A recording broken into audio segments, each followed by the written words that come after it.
Good morning, good afternoon, good evening, duelists. Let's talk about the new best ritual deck in the format. It honestly might even be the second best deck going on right now. I mean, that's some full court thinking, if you know what I'm saying. But we're talking about Voiceless. Voiceless of the voice. And which, if we know anything about Voiceless, they are essentially retunes of some of our favorite ritual monsters from the past, like Soravis and Saphira, and then even Skull Guardian and Lo, which come from the original Skull Guardian ritual and the prayer of whatever it was, which is the retunes, right? Super sick. And one thing that I love about this deck so much is that it just reminds me of Necros, and it's a true ritual deck in the sense that like your ritual monsters are actually what matters. Unlike Drytron, your ritual archetype is essentially just disguised as a ritual deck to just combo into whatever stun, i.e. be it Vanity Ruler, or just whatever turn skip you have going on. It uses ritual monsters as a way to guide the combo as opposed to it being the actual premise of the deck, the life and blood, the soul, if you will. But let's go ahead and jump into the list, and that way we can do some sick combos at the end. One reason why I do love this deck is because it's so splashable with different engines, and today we are covering the branded Voiceless engine. So starting off with our Voiceless monsters, we are on the 3 low. This card is mandatory at 3. It is insane. It is our best normal summon. It's the number 1 combo piece. Gives us the negate. It's amazing. The 1 Soravis main deck non-ritual monster. 3 Saphira. Card is bonkers. Everybody wants to ash this, which is at a 40 card deck, ashing this just feels sure, man. I'm about to do it anyways. We're playing 2 Soravis. In the side, we are playing the Pendulograph, just because I feel like this is a little bit better going in case I lose a die roll. And then the Pendulograph is just a real solid going first option with that spell trap negate. 2 Skull Guardian. I guess that's essentially our win condition. 4100 attack when there's a low engraver on field. Moving into our fairy lineup, we are playing 3 Diviner. It creates another low in combination with Trias. This also allows us to pitch Arclight or Entis going second to create some force set into the tactics play, things like that, which is what we want to see. We want to be able to maximize our interruptions and interactions with our opponent, and Diviner really does do that along with Trias. Cool thing with Trias is a quick effect, so in hand is another way to dodge Imperm. So if we already have this in hand, we can Imperm with tributing Arclight, special summoning this, getting a low from deck. All in all, very phenomenal. Super cool combo. The 1 Fallen Albaz. I mean, I've seen lists play 2 and like some Guiding Quims and things like that. I think the 1 is fine. For our non-engine, I decided to cut it kind of back. We're playing 3 Droll. Didn't think Ash was super phenomenal, and then we're playing 3 Nib. You gotta play the rock in this because it's 11 stars, or 10 or 11 stars, whatever it is, and you can always use it as tribute fodder going first, so it doesn't feel bad. And going into Snake Eyes, this card, it's insane. You can hit them before they go Baron or Borreload. If they're playing Snake Eye Fire King, they're not ending on anything, just Princess and crap. Really, if they use Flameberg early, this just says you're going to punish them so hard. Wrapping up the rest of the non-engine, we'll play the 1 Called by the Grave. 2 Triple Tactic Talents. You could play 3 over the Called by. I like the 2 and 1. I thought 3 was too much, especially at the 40 card. I was playing the Dogmatica package along with this, and I felt it was really phenomenal, but I was playing in the drill too much. So I guess it's whatever your playstyle fits the most. But yeah, and we're maining the 3 Super Polys. I think this is the best because Fire is probably 90% of the format. Let's be realistic here. After YCS Vegas and playing 7 rounds of Yu-Gi-Oh! And only 1 deck was Voiceless and the other 6 was Fire, I'm just saying, this card, if I saw this at all, it's game. It's just free. We like free. This outs Princess, which is great. Princess targets, can't target my stuff. Amazing.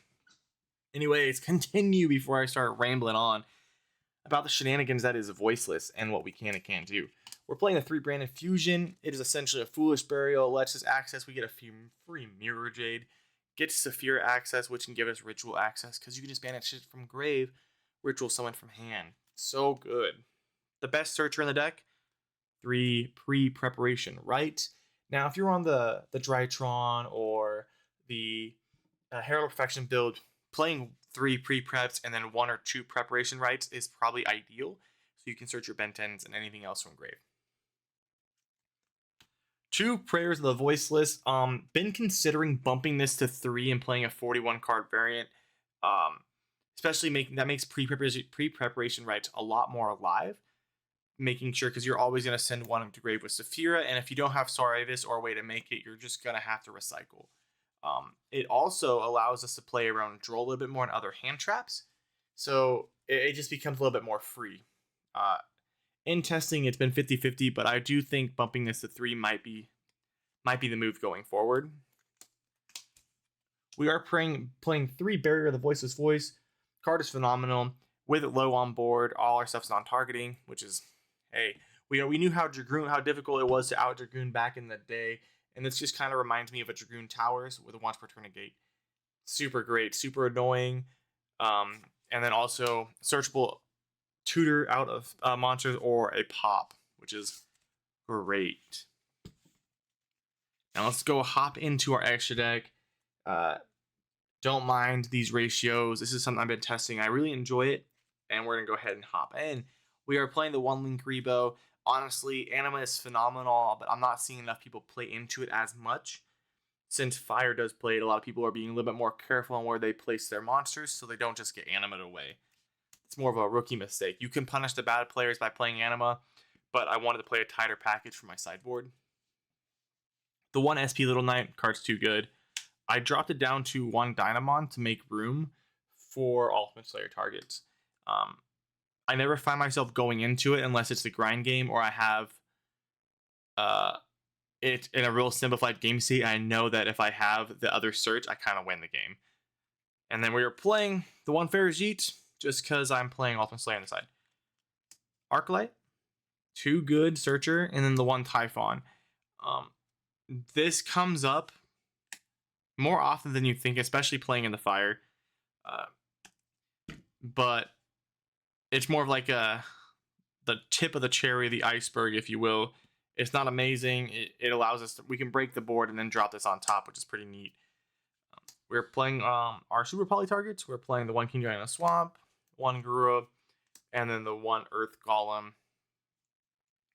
And the 1 Entis. And then for our branded package, we are playing 1 Lubellion, 2 Albion, and 2 Mirror Jade. I have been testing it the other level 8 so that we can cheat out Jowgen. Just haven't really got the combo down just right yet. So I do prefer the double Mirror Jade. I think it's really annoying, and it's hilarious to board wipe our opponent when they out our stuff.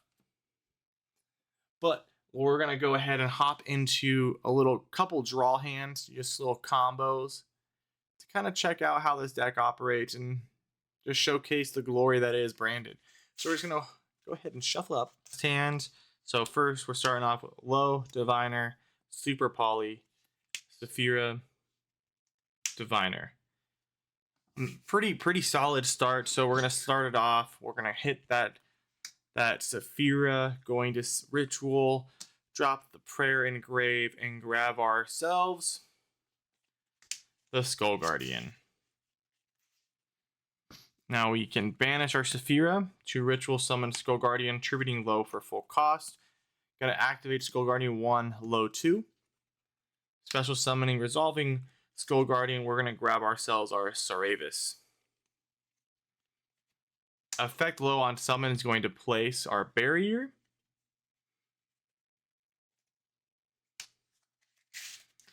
Now we can activate Barrier. We can grab whatever. So here you could actually just grab the other Saravis, and then you can grab this Saravis with the Barrier, the Voiceless Voice, I believe. Yeah. So you want to grab the Ritual Saravis with Skull Guardian, and then Saravis non-Ritual with Barrier. At this point, we are cooking pretty good. So what we can do, which is kind of sauce, you can normal summon the diviner, and we're gonna send our Arclight to the grave. Just get us more search. Or we can send our Trias to have another interruption for next turn, which would be a pop. Which, in my opinion, I'm gonna send the Trias to grave because we're gonna tribute to pop. Effect diviner will cheat out low from deck when it's tributed, and then we're gonna set the trap. So how that would look is our opponent were to make a play, we go effect Trias, we're gonna special, we're gonna go put it in defense, we're gonna go effect diviner to special from deck, specialing our low because it was tributed, effect low on summon, we're gonna activate, well, place our barrier, our radiance, giving us another pop. So we're ending with 3 interruptions, which is, it's pretty solid. Not the best, but that was on a kind of a brick hand opening up double diviner. But it just creates some unique opportunities. And you know, people think the board doesn't have a lot of pressure, but a lot of effects are going on in this format that are basically targeting for spot removal. Especially in Fire, they have to target. Tactics, Albaz. So, not an amazing hand. We already can tell this is kind of a brick, right? We're a little bricked up here, whatever. So, assuming our opponent has no interruptions, we're going to have to play.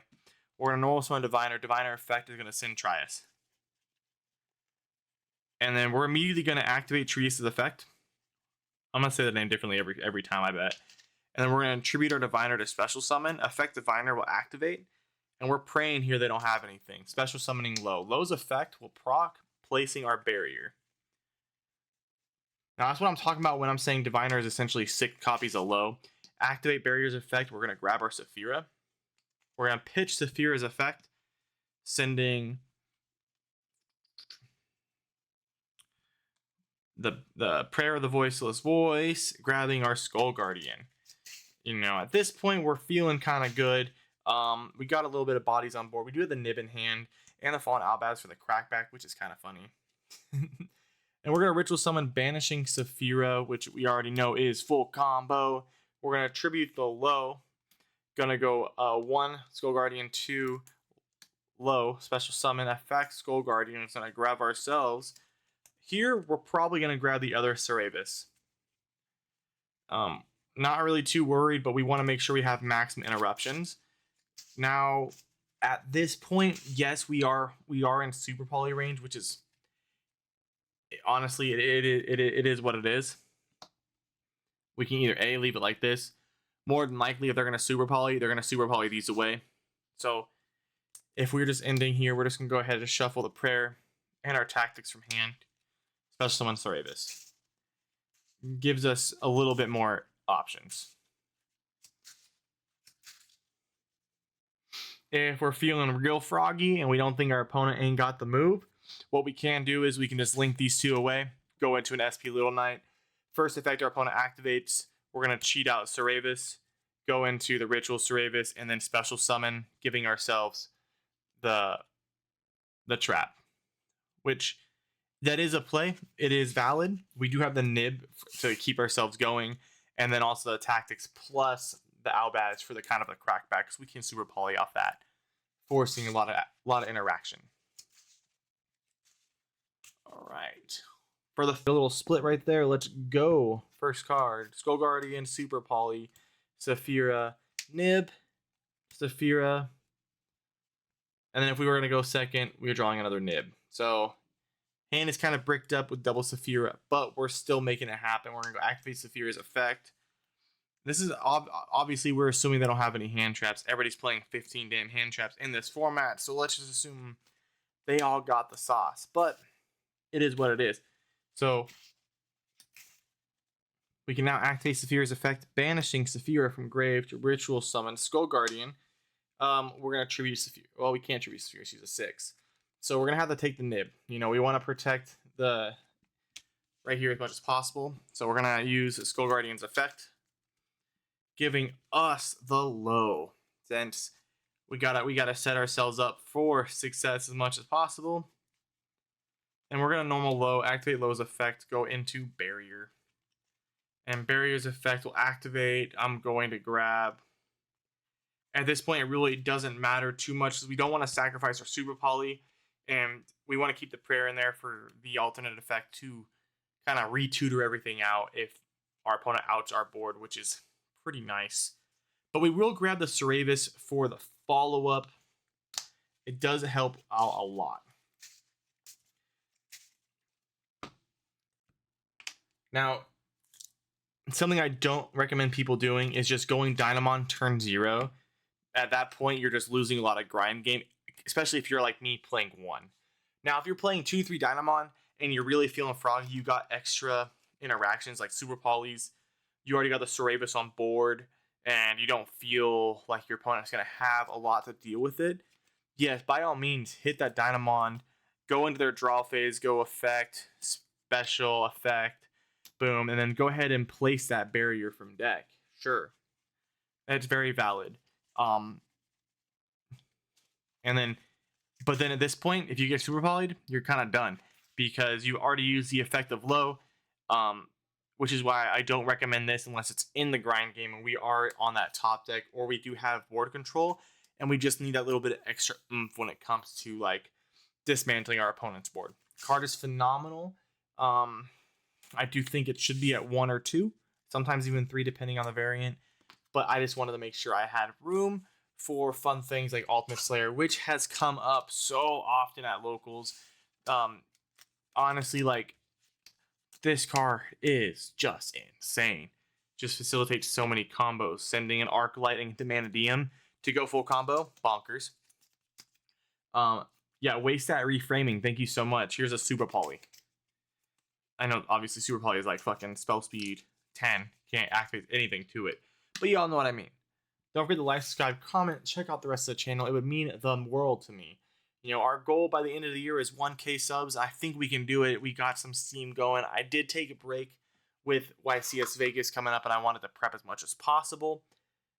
But hey, we're not bad at the game, guys. We just got to shuffle better. Hope you all have a good week, a good weekend. Stay safe out there. Peace.